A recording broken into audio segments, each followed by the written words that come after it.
Police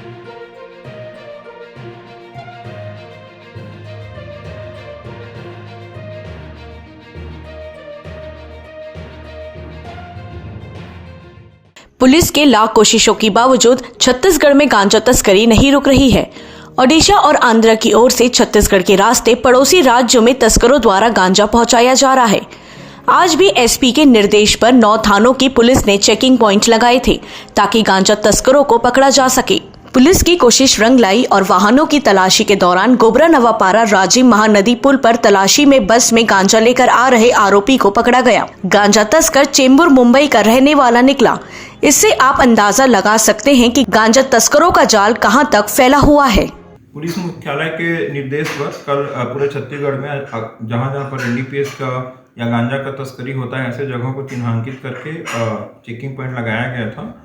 उसी आदेश के परिपालन में रायपुर जिले में 10 जगहों में जिसमें कि अभनपुर, राजिम, आरंग, मंदिर हसौद, खरोरा, तिल्ला आउटर के जो सेज बहार एरिया है उसमें पॉइंट लगाकर लगातार चेकिंग की जा रही थी, जिसमें महत्वपूर्ण सफलता प्राप्त करते हुए राजिम पुलिया पर, जो कि एक बस राजिम एरिया से आ रहा था गरियाबंद से, उस पर 16 किलो गांजा परिवहन करते हुए एक मुंबई का आरोपी को गिरफ्तार करने में महत्वपूर्ण सफलता प्राप्त हुआ है और उसके कब्जे से 16 किलो गांजा बरामद किया गया है। उसके बाद पूछताछ पर पहले भी 3-4 बार गांजा का तस्करी करना वो उड़ीसा से मुंबई ले जाकर बेचना बताया है। आरोपियों को गिरफ्तार करके आज धारा 20 ख के अंतर्गत एनडीपीएस एक्ट के कार्रवाई करके माननीय न्यायालय के समक्ष पेश किया जा रहा है।